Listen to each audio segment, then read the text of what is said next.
Hello guys. We're here, and our vlog for today is just a normal conversation on a Sunday. So first and foremost, I wanna wish you all a very blessed Sunday. Hope you all are enjoying this beautiful day. It's beautiful here in Tokyo area. So we're just driving around here, and just wanted to have a conversation. Just for those who are watching, a little bit more of me and my family, just for me to be able to talk more about ourselves. And for those of you who are wondering, sino pa talaga si Gstyle, di ba? Gstyle Channel, di ba? So, well, anyway, so here we are. It's Sunday early in the afternoon here in Japan, and very clear. Napakaganda mag-drive around. So we're actually driving around here right now, and like I said, so let's talk. Well, ano bang pwede natin pag-usapan ngayon? Life itself, di ba? Let's start with the pandemic. Well, despite of all these challenges that na dumating sa buhay natin, actually over 2 years na rin itong pandemic, di ba? It changed so much in everyone's life,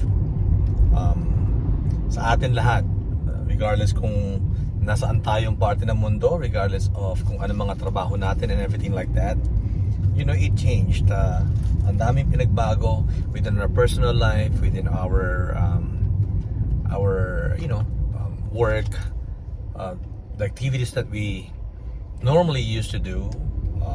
So many things has changed. So traveling, of course, ang daming mga business, ang daming mga travel industry management na was affected. So everything was affected, right? So we had to adjust, and that's what we do as humans. We adjust on a lot of things because challenges comes our way. That's just life in general, right? So life in general is that kung walang challenges, mga walang pagsubok, then ano pang purpose natin, right? So there's a lot of purpose, reason for why we are here, and the challenges that comes our way is what actually makes us of who we are, right? Well, again, we've been living here in Japan. We started living here in Japan back in 2008. So we flew here in 2008, and yun nga, at first, I really didn't want to get stationed here in Japan because used to na ako. I've gotten used to living back in the US. And for those of you who doesn't know, I pretty much grew up in the US, right? But yeah, so I pretty much grew up in the US, and then my first 10 years in my career, I was stationed in the US. Then my job told me, okay, it's time for you to get stationed overseas, and I'm like, okay, where am I gonna go? So Japan. So you know what? At first, I was kind of sad. I'll be honest. More than 50%, my body, my emotion, just really didn't want to come back here. Oh, didn't want to leave here. So another adjustment, right? Challenge, right? Okay, you know what? I took it on a positive note, and I've said this many times that whenever things comes our way and our thoughts to it, you have to base it on your attitude. And if our attitude are negative, then we're just gonna continue to feel sad about it, right? So you gotta change your negative attitude or outcome to it and try to turn it into positive, and things will you will adapt, and you'll be flexible for it. And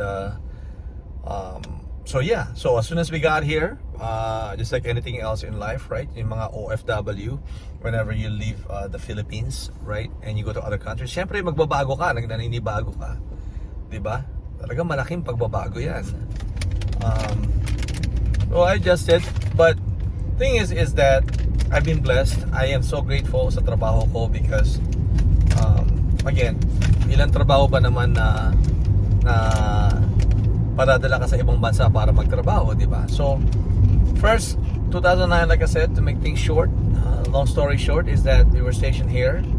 And the first thing that really na sobra kong na-enjoy agad ay di sa Japan ay yung mga pagkain. Nasa ilalim pa na tayo ng tunnel here, guys. So, but it's a very short tunnel here, so it's gonna end here shortly. But the first thing that I enjoyed right away or immediately as soon as we got here in Japan was, of course, I was impressed with how kind Japanese are. They're very respectful. Hindi sila maingay and everything like that. And I remember we arrived late at night, and my sponsor, who was sponsoring us, took us for a dinner that night. And right there from the get-go, I started enjoying Japanese food. And oh, by the way, Japanese and Italian foods are my favorite food. Of course, Filipino din, syempre. Yeah, I mean, Japan has so much to offer. So yung 3 years namin dun sa upper north of Japan, where I was stationed at is to, close to Amori, so not too far away from Hokkaido. I know a lot of people are familiar with Hokkaido. Once again, to make the long story short, 3 years there, then we transferred. We moved here in Yokosuka, which is mainly just outside of Tokyo. Para sa akin, part na rin siya kasi nga, Tokyo is a very big city and everything like that. So, for those of you who've been here, somewhere in Yokohama, very close. It's like right next to Yokohama. So, nandito kami. Anyway, yeah, so dito kami na-transfer noon from 2012 to 2016. We loved it. From a country side of northern Japan, we had the opportunity to move here back in the city. Tokyo is a very big city, right? And so yeah, we were here for 4 years. We loved every minute of it. But unfortunately, I was out, in and out because of my job. Just me, while my family here, we're stationed here. So then, I was told that okay, we need to transfer. Once again, I was blessed to be transferred to another overseas country. When I say overseas, it's outside of the United States. And this time, I was offered to transfer to Europe. And at first, okay, we're in Europe. We were assigned to Italy, Sicily, Italy. Once again, this time I didn't take it in a negative way. It was just another great opportunity, and for not only for myself, because I've been to Europe in the past, but back then, Giro, back there, I was a lot younger, of course, di ba? So, napakagandang opportunity sa kanya yan, lalo na pagbata pa, because yun nga, so Europe, di ba, not everyone gets to go there and travel there and everything like that. But this time for us, we had an opportunity to live there. So we transferred there, we flew there back in 2016, and then 2019. Once again, I was offered to move back here in Japan, and this is where we're here from 2019 to present here. So great experience in Europe. I'll talk more about Europe on my next vlog, but this time just wanted to focus more on our timeline and where we have been. So we're back here in Japan. 2019 we left Europe, right? And so we're here. Why were we happy to return here, especially to where we were at prior to Italy? Napakaganda po dito. Napakaganda rito dahil the beauty of Japan is priceless, right? The safety, di ba? I feel like, to me, and a lot of folks would agree with me, is that this is probably one of the safest place in the world, perhaps the safest place the way yung to feel, dahil nga ang dami mga mga nangyayari sa buong mundo, lalo na sa US. You know, I'll be honest right now. There's a lot of us who lived in the US back then. Medyo tagilid or uncomfortable to even consider moving back because ang daming nangyayari na mga hindi magaganda. You know, mga shooting and everything like that. I'm sure hindi naman ganun yun, di ba? It just happens, right? But syempre, as a parent, the first thing you're gonna, once again, we're hitting the tunnel here, guys, and as a parent, syempre, unang-unang isipin mo, it's not really ourselves anymore, di ba? As we get to this stage, you never think about yourself anymore. It's about your family, right? And the future of your children. For instance, for us, we have Kiro in the back, who's still in high school, but so it's all about his safety. So right now we're gonna continue to stay here as long as we can, at least for Kiro to complete his high school here, and eventually we'll see, perhaps what the future holds, but he'll eventually go to college at a US university. So we're here right now. We love our situation here, and of course I always try to give my time to them, especially pag Sunday, because that to me that's kind of like our family day, right? Relax, because Mondays are a start of a struggle week again through work, diba? And we have to work, diba? So, and we're blessed that we have work, diba? Kasi may mga tao na walang trabaho, so I'm always thankful, diba? So, yun ang timeline namin, yun ang basic situation namin. I've hopefully na-enjoy nyo ang mga kwento ko kung sino ba talaga kami, why are we currently living overseas, why we get to travel is because this is where we live, this is where we get to be stationed at, and again we're so thankful for that. So because I know some of you guys, things that we have posted is it's not typically in just one country. We try to share. We have some old videos that out of nowhere we just thought about loading it up, and so and for those of you who have watched, I'm wondering why we've been through certain places. Is because I've been blessed with a job that allowed us to live and to be stationed there. That's us. Okay, so secondly for today, I really want to focus on a conversation through achieving or not achieving goals, diba? Well, it's Sunday, and so I thought I want have a chance to discuss about that, right? Many of us have goals. Dahil kung wala tayong goals, walang mapupuntahan yung direction natin, walang direction yung buhay natin. So we do have goals. Life is such a challenge. It's such a blessing, and life is good, really. But there are times that the things that we work for, the things that kala natin ginawa na natin lahat, pero hindi pa rin natin na-achieve. Don't allow those things to slow you down, diba? Because there are sometimes there are things that we work for because we want to achieve it, but it doesn't happen. Does not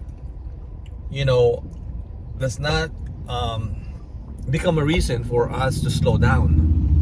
Dahil ang buhay ay napaka-importante. Lagi nga tayo magpapasalamat, di ba?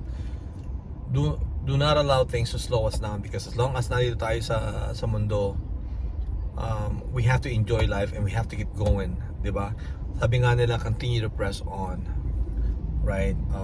Focus and move forward. Continue to move forward and continue to seek challenges, and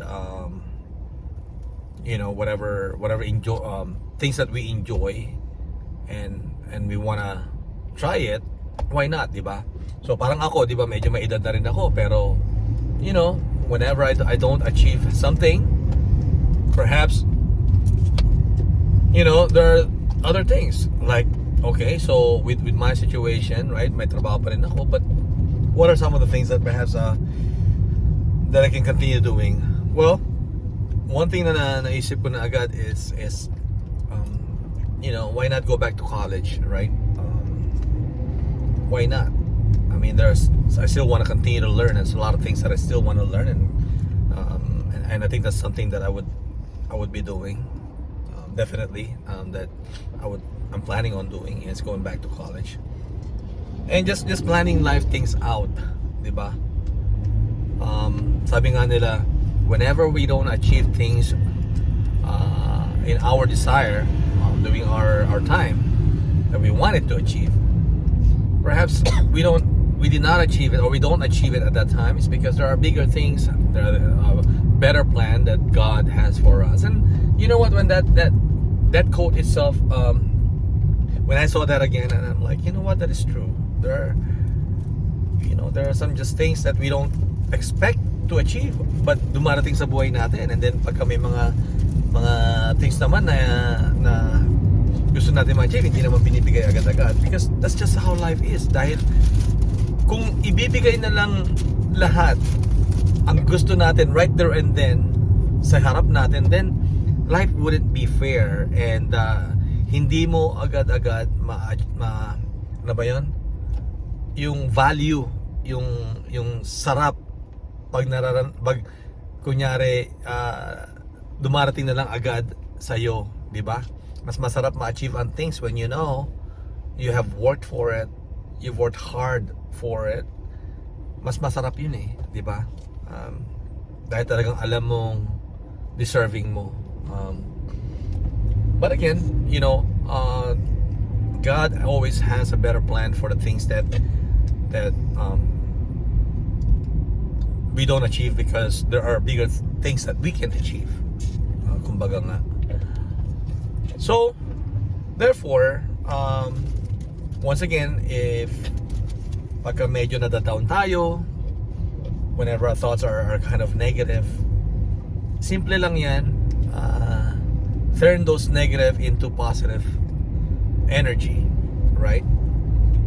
Tama naman. Bakit ka magko-focus sa negative? Hindi mas lalo ka magiging, yung emotion mo and your energy is just gonna go down. So turn those things, focus on those things into positive. So, siyempre, I still agree that minsan it takes a while. Well, yeah, it takes a while, but how can you move on? This is how life is, okay? Secondly, like I've always said this in from many years, is that we often think about others. We often take care about whatever situation it is. Keep in mind na dapat focus muna tayo sa sarili natin. We have to be okay, mentally, emotionally, and physically, di ba? Minsan hindi rin healthy na ang daming mga bagay, kasi hindi mo naman makakontrol lahat You cannot control everything.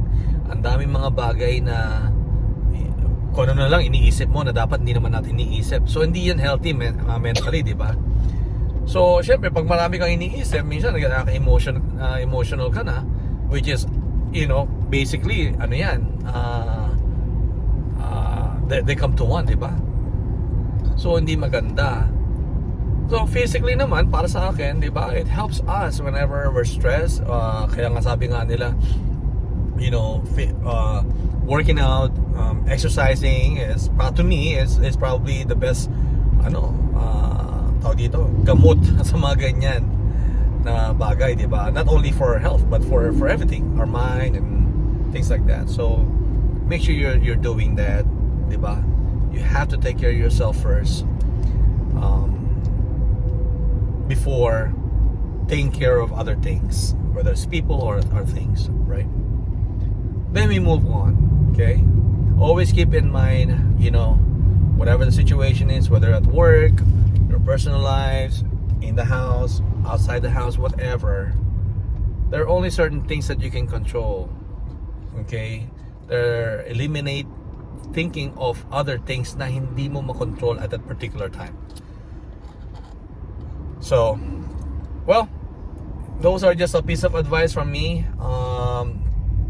Health. Okay, what are some of the most important things in life? Siyempre, number one, health, di ba? Health has to be number one. And oftentimes, most of us will say health is the number one, it's a priority. Well, secondly to me is time. Time is very, very important as well. Bakit kamo? Di ba? Napakabilis sa mundo. Sabi nga nila, the world turns faster that many of us people don't even realize, di ba? Umaga pa lang, next thing you know, dark na. Because the world turns, di ba?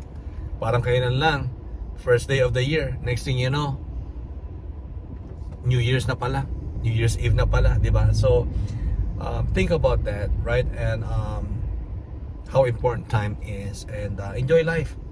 We work hard so that we can experience things in life, whether it's traveling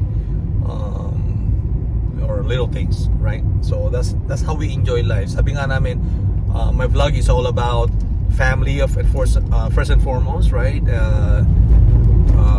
Traveling, and of course, some of the things that I've shared through my vlogs are traveling and also eating. I love to eat. I love experiencing many many dishes from different country, from different kung ano man. I just love that, right? So that's how I enjoy my life. Well, I'll be my plan is to talk more about this today. This is our conversation, right? Challenges, goals, life, and everything like that. And of course, I talked about for those of you who have been wondering why we most of our vlogs are out of the Philippines or the US or kung saan man kami, because again, like I said, because of